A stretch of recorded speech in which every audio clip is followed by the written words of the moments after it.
Transfira 100.000, ou direi que o filho é seu. Ouvi minha irmã dizer ao meu marido, mas eu ouvi tudo e preparei uma surpresa para ela. Transfira 100.000 para a minha conta agora, Ricardo. Ou eu saio daqui e grito para o mundo inteiro que esse bebê na minha barriga é seu. Aquelas palavras me atingiram como um soco no estômago antes mesmo de eu colocar os pés dentro da sala. Minha mão congelou na maçaneta da porta de entrada que eu tinha acabado de abrir silenciosamente. Eu havia saído mais cedo do escritório, porque estava com uma enxaqueca terrível, daquelas que fazem a luz do dia doer nos olhos, e só queria o silêncio da minha casa. Mas o que encontrei foi o pesadelo da minha vida acontecendo no escritório do meu marido, que fica logo no corredor de entrada. A porta do escritório estava entreaberta, apenas uma fresta, mas o suficiente para que o som vazasse claro e cristalino, onde voz não deixava dúvidas. Era Beatriz, minha irmã caçula. A mesma irmã que eu ajudei a pagar o aluguel no mês passado. A mesma irmã que almoçou conosco no domingo e sorriu para mim enquanto eu servia a sobremesa. Beatriz, você ficou louca? A voz do Ricardo soava trêmula, uma mistura de medo e incredulidade. Eu nunca toquei em você. Eu amo a sua irmã. Isso é uma mentira absurda. Como você tem coragem de inventar uma coisa dessas? Fiquei paralisada no corredor. Minha bolsa parecia pesar 1 tonelada no meu ombro, mas eu não conseguia me mexer. O coração batia tão forte que eu sentia as batidas na garganta. Eu precisava entrar lá. Eu precisava gritar, expulsá-la da minha casa, defender meu marido. Mas algo me segurou. Um instinto frio que eu não sabia que tinha tomou conta de mim. Se eu entrasse agora, seria a minha palavra contra a dela. Seria um escândalo. Gritaria. E ela poderia inventar qualquer coisa para os nossos pais.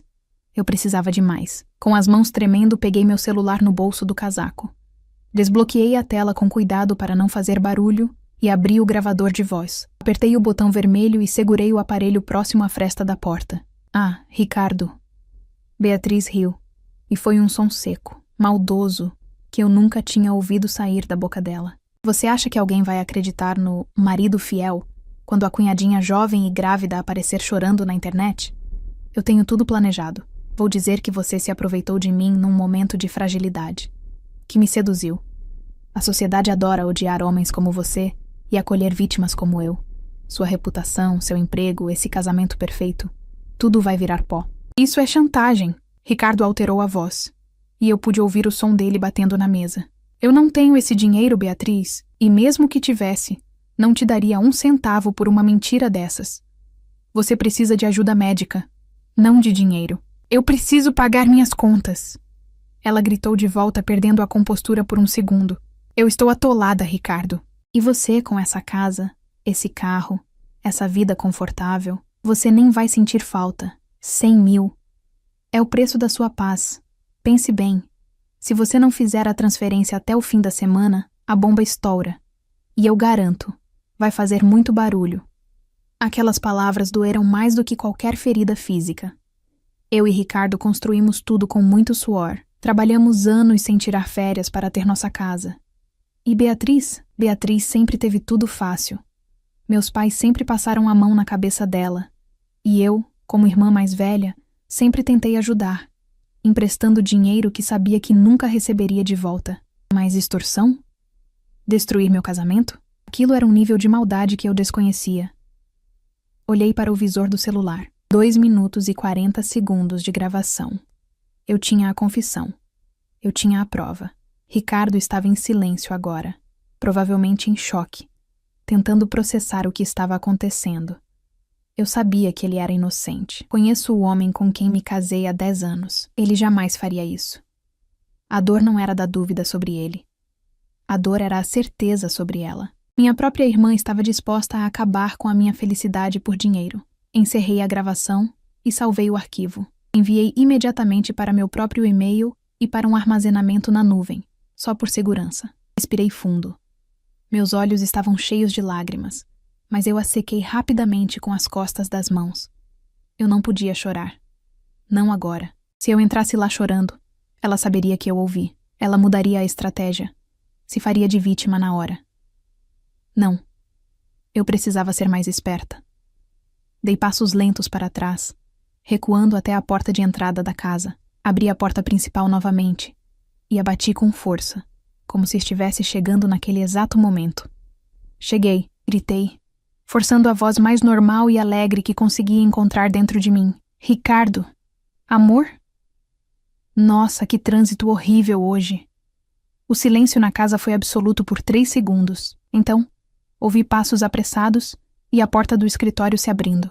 Beatriz apareceu no corredor. O rosto dela transformou-se instantaneamente. O sorriso cínico desapareceu, dando lugar a uma expressão doce e angelical que eu conhecia tão bem. Helena, que surpresa boa! Você chegou cedo, disse ela, vindo na minha direção para me abraçar. Senti um calafrio quando os braços dela me envolveram. Era o abraço de uma cobra. Ricardo apareceu logo atrás, pálido como se tivesse visto um fantasma. Ele me olhou com olhos arregalados, suando frio, o pânico evidente em cada traço do seu rosto. Ele não sabia se contava, se gritava ou se desmaiava. Oi, Bia, respondi, retribuindo o abraço com frieza, embora ela não tenha percebido. Soltei-me dela e olhei para o meu marido. Tudo bem, querido? Você parece pálido. Eu só... Ricardo gaguejou, passando a mão no cabelo nervosamente. Estávamos apenas conversando sobre o futuro, não é, Ricardo? Beatriz interrompeu, lançando um olhar afiado para ele, um aviso silencioso. Eu estava contando para ele como as coisas estão difíceis, e ele estava me dando uns conselhos financeiros. Ela sorriu para mim. Aquele sorriso que enganou a todos nós por tanto tempo. Que bom que vocês se dão bem, falei, caminhando até a cozinha para beber água, porque minha boca estava seca de nervoso. Família é para isso, né? Para apoiar um ao outro. Ricardo me seguiu até a cozinha, as mãos tremendo enquanto tentava pegar um copo. Ele queria me contar. Eu via nos olhos dele a vontade desesperada de desabafar, de dizer, sua irmã é um monstro. Mas o medo o paralisava. Ele tinha medo de que eu acreditasse nela e não nele. Ele tinha medo de destruir a relação da família. Bebia água devagar, observando Beatriz pegar a bolsa dela no sofá da sala. Bom, eu já vou indo, disse ela, com a tranquilidade de quem não tinha acabado de cometer um crime moral. Pense no que conversamos, Ricardo. É uma oportunidade única. Pode deixar, ele respondeu, com a voz falhando. Assim que a porta se fechou atrás dela, Ricardo desabou na cadeira da mesa de jantar e colocou a cabeça entre as mãos. Eu poderia ter dito a ele naquele momento que sabia de tudo. Poderia ter mostrado a gravação e acabado com o sofrimento dele ali mesmo. Mas algo me dizia que não era suficiente. Se eu a desmascarasse agora, meus pais poderiam achar que foi um mal-entendido, ou ela inventaria outra história para cobrir essa. Eu precisava entender o tamanho do buraco em que ela estava. Eu precisava saber por que ela estava tão desesperada a ponto de fazer isso. E, acima de tudo, eu precisava garantir que ela nunca mais tivesse coragem de olhar na nossa cara. Fui até Ricardo e coloquei a mão no ombro dele, fingindo ignorância, mas com o coração pegando fogo por justiça. Você está muito tenso, amor. Aconteceu alguma coisa no trabalho? Ele me olhou, os olhos marejados de lágrimas contidas. Ele negou com a cabeça, engolindo seco. Ele estava tentando me proteger. Não, Helena, só dor de cabeça. Entendo, respondi suavemente. Vai descansar. Eu cuido de tudo. Naquela noite, enquanto Ricardo se revirava na cama, sem conseguir dormir de tanta preocupação, eu fiquei acordada no escuro, olhando para o teto. A tristeza inicial tinha dado lugar a um sentimento novo, mais forte e focado. Eu não era mais a irmã boazinha. Beatriz tinha declarado guerra contra a minha família, e ela não fazia ideia de que eu já tinha a arma mais poderosa da batalha nas minhas mãos. Amanhã, eu começaria a minha própria investigação. Eu ia descobrir cada passo dela. Eu ia saber exatamente por que ela precisava daqueles 100 mil. E quando eu tivesse o quadro completo, a surpresa que eu daria a ela seria muito maior do que a que ela planejou para nós. Os dias seguintes foram um teste de resistência para mim. Eu precisava ser a melhor atriz do mundo dentro da minha própria casa. Ricardo estava um caco. Ele mal comia, tinha olheiras profundas e pulava de susto toda vez que o telefone tocava. Eu sabia que ele estava vivendo sob o terror da contagem regressiva que Beatriz havia imposto. Ver o homem que eu amava definhar daquele jeito me dava uma raiva fria, mas eu precisava manter o plano. Se eu revelasse o que sabia antes da hora, Beatriz poderia negar tudo, dizer que era uma brincadeira de mau gosto ou manipular nossos pais contra nós. Eu precisava de provas concretas sobre a vida dela. Continuei minha rotina normalmente. Ia para o trabalho, voltava, preparava o jantar e sorria. Enquanto isso, Ricardo sofria em silêncio, tentando proteger nosso casamento do que ele achava ser uma bomba inevitável. Você está tão quieto ultimamente, querido, comentei na terça-feira à noite, enquanto servia a salada. Está tudo bem mesmo? Sim. Só preocupações com alguns projetos. Ele respondeu, desviando o olhar. A lealdade dele em tentar resolver isso sozinho, sem me magoar, só aumentava minha determinação em acabar com a farsa da minha irmã. Enquanto mantinha as aparências, comecei minha investigação silenciosa. O primeiro passo foi vasculhar a vida digital de Beatriz. Nas redes sociais, ela postava fotos antigas, frases motivacionais sobre dar a volta por cima e sorrisos forçados. Mas eu conhecia minha irmã. Havia um padrão ali. Ela tinha parado de postar nos lugares caros que costumava frequentar. Não havia mais fotos de recebidos ou compras. Fiz algumas ligações discretas para amigas em comum, fingindo que queria fazer uma surpresa de aniversário para ela. Ah, Helena, a Bia anda meio sumida, disse uma delas. Desde que ela terminou com aquele rapaz, o Carlos, ela se isolou. Carlos? Perguntei, fingindo naturalidade. Ah, é verdade. Faz tempo que não falo com ela sobre isso. Quando foi mesmo que terminaram? Faz uns 2 meses, acho. Foi um término meio feio. Parece que teve gritaria no prédio dela. 2 meses. A conta fechava. Se ela estava grávida e a barriga ainda não aparecia muito, o tempo coincidia perfeitamente com o namoro com esse tal Carlos. Ricardo não tinha nada a ver com isso. Mas eu precisava de mais do que fofocas. Precisava de documentos, de fatos. Decidi contratar um investigador particular. Marquei um encontro em uma cafeteria longe do meu bairro e do meu trabalho, para não correr riscos. O homem era discreto, sério, e foi direto ao ponto quando contei minhas suspeitas, omitindo os nomes da família, claro. Pedi um levantamento financeiro e de rotina. 3 dias depois, ele me entregou um envelope pardo que pesava muito mais do que apenas papel. O conteúdo era devastador. Sentei no meu carro para ler o relatório e senti meu estômago embrulhar. Beatriz não estava apenas com problemas financeiros comuns, ela estava afundada. O relatório mostrava movimentações bancárias assustadoras para plataformas de jogos e apostas online. Ela tinha perdido o carro, estourado todos os cartões de crédito e até feito empréstimos com juros abusivos em financeiras duvidosas. Mas a parte mais chocante estava na segunda página. O investigador havia descoberto que 6 meses atrás, Beatriz tinha tentado se aproximar de um primo distante nosso, que tem uma rede de lojas no interior. Ela viajou para lá, ficou hospedada na casa dele por 1 semana, e logo depois houve um desentendimento familiar grave, onde ela alegou que ele tinha tentado algo contra ela. Como não colou, ela voltou para a capital, dizendo que a cidade pequena não era para ela. Era o mesmo modus operandi. Ela tentava criar situações comprometedoras para extorquir quem tinha dinheiro na família. E havia a confirmação da gravidez.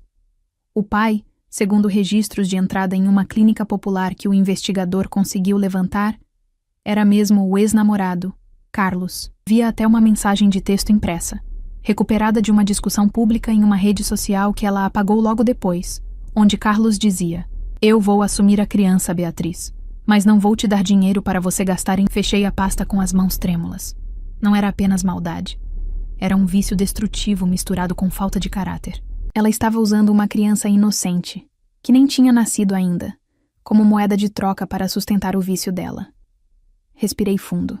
Agora eu tinha a gravação da chantagem e o relatório completo da vida dupla dela. Eu tinha a munição necessária não só para defender meu marido, mas para abrir os olhos dos meus pais, que sempre a trataram como uma princesa indefesa. Cheguei em casa naquela noite com uma energia diferente. Eu não estava mais com medo. Eu estava pronta. Encontrei Ricardo na sala olhando para o nada, parecendo ter envelhecido 10 anos em 1 semana. O prazo que Beatriz tinha dado acabava no dia seguinte. "Ricardo", chamei com a voz firme. Ele me olhou, assustado. "Eu decidi fazer um jantar amanhã à noite", anunciei. "Jantar?" Ele franziu a testa, confuso. "Helena, não acho que seja um bom momento para receber visitas. Eu não estou me sentindo muito bem." Vai ser um jantar especial, querido. Só a família. Meus pais e a Beatriz. Ricardo ficou branco como papel. Ele levantou do sofá num pulo. A Beatriz? Não, Helena. Por favor, não. Sua irmã. Ela... A gente não está num clima bom. Eu prefiro não. Fui até ele e segurei seu rosto com as 2 mãos. Olhei bem no fundo dos olhos dele. Eu queria dizer: eu sei de tudo, fique calmo. Mas precisava que a reação dele no jantar fosse genuína. Precisava que ele estivesse acuado para que a maldade dela ficasse evidente para todos antes da minha cartada final. Confie em mim, Ricardo. É importante. Meus pais precisam vir. E a Beatriz precisa vir. Eu já liguei para ela. Disse que tínhamos uma resposta sobre aquele assunto que ela conversou com você. Ricardo estremeceu. Ele achou que eu estava falando de algum investimento ou ajuda, mas entendeu que Beatriz viria cobrar o dinheiro. Ela vem, ele sussurrou.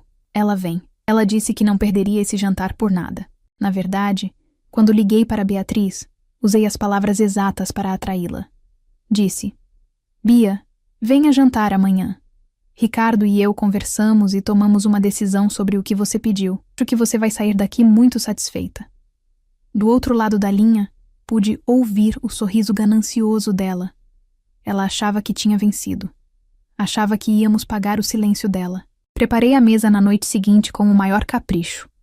Usei a toalha de linho, os pratos de porcelana que ganhamos no casamento, e coloquei flores frescas. Tudo tinha que estar perfeito. O cenário ideal para uma tragédia ou para a libertação. Meus pais chegaram primeiro, trazendo uma torta e elogiando a casa.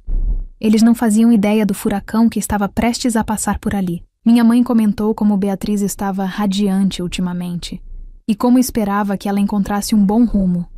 Eu apenas sorri e concordei, servindo o suco. Quando a campainha tocou pela 2ª vez, vi Ricardo encolher os ombros no canto da sala. Fui até a porta. Respirei fundo, sentindo o peso do celular no meu bolso conectado ao sistema de som da TV via Bluetooth, e a pasta com os documentos escondida sob uma revista na mesa de centro. Abri a porta. Beatriz estava lá, usando um vestido que marcava levemente a barriga, com um sorriso vitorioso e arrogante. Boa noite, irmãzinha, disse ela, entrando sem pedir licença. Espero que o jantar esteja à altura da nossa celebração. Fechei a porta atrás dela. Ah, vai estar, Beatriz, respondi baixinho, enquanto trancava a fechadura. Você não perde por esperar. O clima na sala de jantar era uma mistura estranha e sufocante de alegria e pavor. Meus pais, alheios a tudo, comentavam sobre a comida e elogiavam a decoração, felizes por verem a família reunida. Ricardo, sentado à minha direita, mal tocava no prato. Ele cortava o mesmo pedaço de carne repetidamente, o olhar fixo na toalha de mesa, suando frio. Do outro lado, Beatriz comia com gosto, bebendo suco e lançando olhares de triunfo para o meu marido a cada 5 minutos. Ela acreditava piamente que aquele jantar era a rendição dele, o momento em que ele discretamente concordaria em fazer a transferência para evitar o escândalo. Eu, na cabeceira da mesa, observava tudo com a calma de quem segura um baralho de cartas marcadas. A comida está divina, filha, disse minha mãe, limpando os cantos da boca com o guardanapo. Você sempre teve mãos de fada para cozinhar. Obrigada, mãe, respondi sorrindo. Mas a noite é de celebração por outros motivos, não é, Beatriz? Minha irmã largou os talheres e sorriu, os olhos brilhando com uma malícia que só eu e Ricardo percebíamos. Ela achou que eu estava dando a deixa para ela anunciar a gravidez, e em seguida, encurralar Ricardo. É verdade, disse Beatriz, levantando-se e colocando a mão sobre a barriga, num gesto teatral. Eu tenho uma novidade maravilhosa para contar a todos vocês. Eu estou grávida. Minha mãe soltou um grito de alegria, e meu pai se levantou para abraçar a caçula. Houve comoção, parabéns e perguntas sobre quantos meses, nomes e enxoval. Ricardo ficou branco como uma folha de papel, paralisado na cadeira.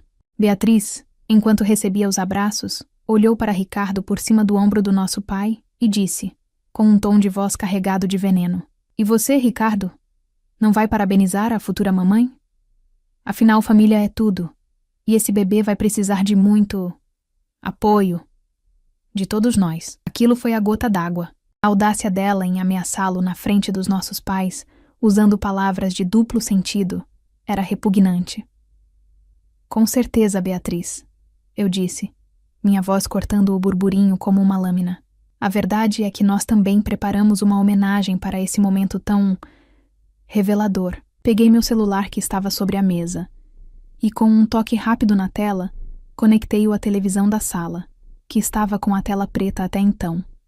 O sistema de som surround da casa estava ligado. O que é isso, Helena? Um vídeo de fotos antigas? Perguntou meu pai, sorrindo, voltando a se sentar.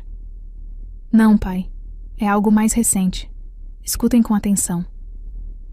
Apertei o play. O som da voz de Beatriz preencheu a sala de jantar, alto e claro, sem ruídos. Transfira 100 mil para a minha conta agora, Ricardo.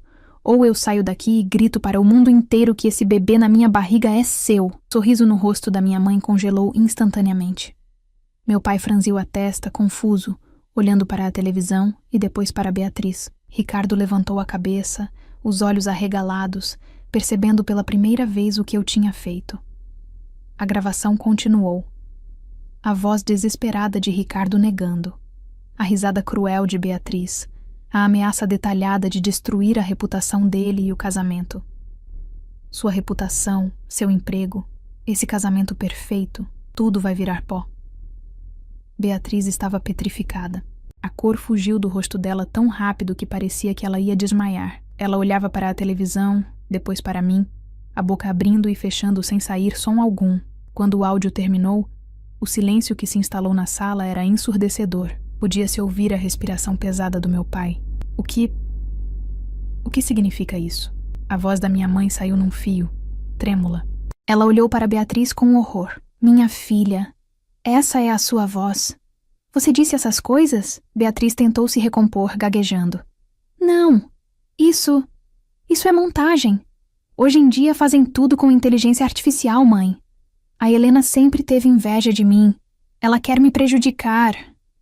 Ricardo, fala alguma coisa. Diz que é mentira. Ricardo, sentindo o peso do mundo sair de suas costas, levantou-se. Pela primeira vez em dias, ele parecia forte. Não é mentira, Beatriz. E a Helena não precisou de inteligência artificial. Ela só precisou da sua ganância. Antes que Beatriz pudesse inventar mais uma desculpa, peguei a pasta que estava escondida na mesinha de centro e a joguei no meio da mesa de jantar, derrubando uma taça vazia. Se a gravação não for suficiente, eu disse, mantendo a voz firme, embora meu coração estivesse acelerado. Aqui está o resto da história. Abri a pasta e comecei a distribuir os papéis na frente dos meus pais. Relatório de dívidas de jogo. Apontei para um extrato bancário cheio de números vermelhos e transferências para sites de apostas. Beatriz não precisa de dinheiro para o bebê. Ela precisa de dinheiro porque perdeu tudo jogando. Ela deve para agiotas. Estourou o limite do banco e vendeu as joias que a vovó deixou. Minha mãe pegou o papel, as mãos tremendo tanto que ela mal conseguia ler. E aqui, continuei, colocando a foto do ex-namorado dela e as mensagens impressas. Está o verdadeiro pai do bebê, Carlos. O rapaz com quem ela terminou há 2 meses. Ele quer assumir a criança, mas Beatriz o proibiu de se aproximar porque ele não tem dinheiro para bancar os vícios dela. Beatriz começou a chorar. Não era choro de arrependimento. Era choro de uma criança mimada que foi pega fazendo travessura. Vocês não entendem! Ela gritou, as lágrimas escorrendo e borrando a maquiagem. Eu estava desesperada. Eles estão me ameaçando. Eu não tinha para onde correr. Eu ia devolver o dinheiro depois, eu juro. Ricardo tem tanto. O que custava me ajudar? É egoísmo de vocês. Meu pai, um homem que sempre foi calmo e pacífico, bateu a mão na mesa com uma força que fez os pratos vibrarem. Ele se levantou, o rosto vermelho de vergonha e decepção. Ajudar, ele trovejou. Isso não é pedido de ajuda, Beatriz. Isso é crime. Você tentou destruir a vida da sua irmã e do seu cunhado. Você usou uma criança inocente, meu neto, como ferramenta de chantagem. Eu só queria resolver meus problemas, luçou ela, se encolhendo na cadeira. Olhei para ela, sentindo uma tristeza profunda. A irmã que eu conhecia, ou achava que conhecia, não existia mais. Ajuda se pede, Beatriz. Eu disse calmamente, olhando nos olhos dela. Ajuda se pede com humildade, com a verdade. Não se extorque a própria família com mentiras cruéis. Você teve todas as chances de vir até mim e dizer: Helena, fiz besteira, me ajude. Nós teríamos ajudado, Mas você escolheu a traição. Você escolheu tentar acabar com o meu casamento. Ricardo veio para o meu lado e segurou minha mão. Senti a gratidão no toque dele. Ele sabia que eu tinha salvado não só o nosso dinheiro, mas a nossa dignidade. Beatriz olhou ao redor, procurando algum apoio, mas só encontrou olhares de decepção e repulsa. Meus pais estavam arrasados. A imagem da filha perfeita tinha se estilhaçado em 1000 pedaços ali mesmo, sobre a mesa do jantar. E tem mais? Finalizei. Implacável. O investigador descobriu que você tentou fazer a mesma coisa com o primo Jorge no interior. Isso não é desespero de momento, Beatriz. Isso é falha de caráter. Ela abaixou a cabeça derrotada. O silêncio voltou a reinar, mas agora não era de suspense. Era o silêncio pesado das consequências chegando. O jantar, que deveria ser uma celebração, terminou com um gosto amargo de realidade. Depois que apresentei todas as provas, Beatriz ficou encolhida na cadeira, sem ter mais para onde correr ou mentir. Ela olhava para os nossos pais esperando aquele olhar de pena que sempre a salvou no passado, mas dessa vez encontrou apenas firmeza. Meu pai foi o primeiro a falar, com a voz rouca de quem segura o choro, mas decidido. Acabou, Beatriz, ele disse sem gritar. Eu e sua mãe erramos muito com você. Nós te mimamos, passamos a mão na sua cabeça toda vez que você errava, achando que estávamos te protegendo. Mas o que fizemos foi criar alguém capaz de chantagear a própria irmã. A partir de hoje, a fonte secou. Pai, mas eu estou grávida. Ela tentou usar a última carta que tinha. Vocês vão deixar o neto de vocês passar necessidade? Meu neto não vai passar necessidade. Minha mãe interveio, enxugando as lágrimas.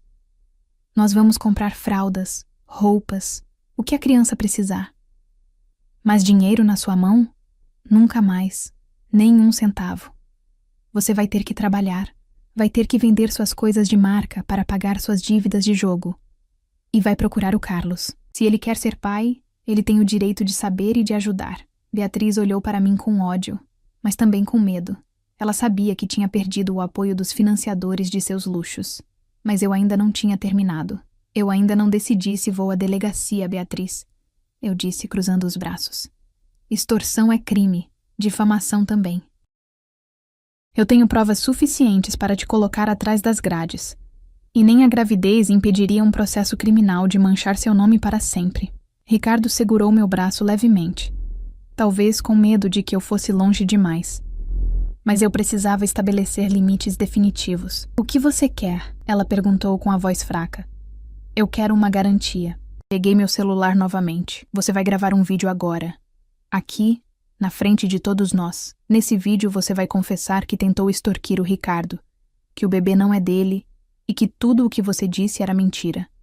Você vai pedir desculpas formalmente. Eu não vou postar isso na internet. Ela rebateu, assustada. Se você se comportar, esse vídeo fica comigo, apenas como uma segurança. Mas, se eu ouvir um único boato, uma única fofoca no bairro ou na família sobre o Ricardo, você tentar se fazer de vítima para alguém, esse vídeo vai parar na mão de todos os parentes, amigos e, se necessário, do juiz. É a sua escolha. A vergonha controlada ou a ruína total. Tremendo, Beatriz aceitou. Gravamos o vídeo ali mesmo, na sala de jantar. Ela falou, chorou, pediu desculpas e confessou tudo. Quando terminei de gravar, senti um peso gigantesco sair das minhas costas. Eu tinha a verdade registrada. Ricardo estava limpo. Beatriz foi embora logo depois, levando consigo a humilhação e a certeza de que a vida fácil tinha acabado. Meus pais pediram desculpas a Ricardo e a mim. Foi um momento doloroso ver meus pais, já idosos, tendo que lidar com a vergonha das atitudes da filha caçula. Mas era necessário. Eles finalmente entenderam que o amor sem limites pode ser destrutivo. Nas semanas que se seguiram, a vida de Beatriz mudou drasticamente. Sem o dinheiro dos meus pais para cobrir os rombos, ela foi obrigada a vender o carro e a se mudar para um apartamento minúsculo na periferia. Carlos, o verdadeiro pai, assumiu a paternidade e impôs condições rígidas.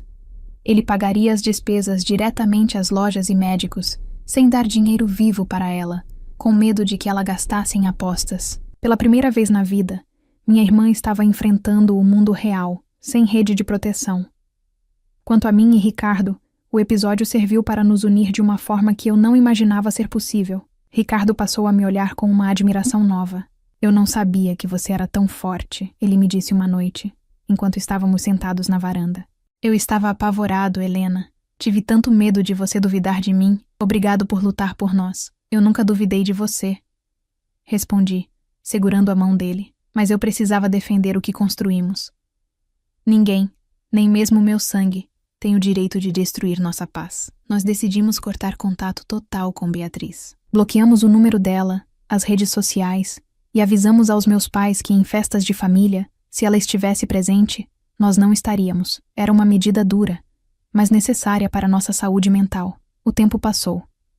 A ferida foi cicatrizando, embora a cicatriz ficasse ali para nos lembrar de nunca mais ignorar os sinais. Investimos o dinheiro que economizamos na reforma da casa e numa viagem que sonhávamos fazer há anos. A vida voltou a ser leve, sem segredos, sem a sombra da chantagem. Cerca de 8 meses depois, numa manhã de terça-feira, recebi uma carta pelo correio.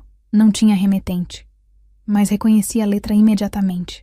Era de Beatriz. Fiquei parada em frente à caixa de correio por um longo tempo, debatendo se devia abrir ou rasgar. A curiosidade, e talvez um resquício de amor fraternal, me fizeram abrir. A carta era longa. Ela contava que o bebê, um menino, tinha nascido saudável. Dizia que estava frequentando um grupo de apoio para viciados em jogos e que estava trabalhando como recepcionista em uma clínica dentária. Não era uma vida de luxo, mas era uma vida honesta.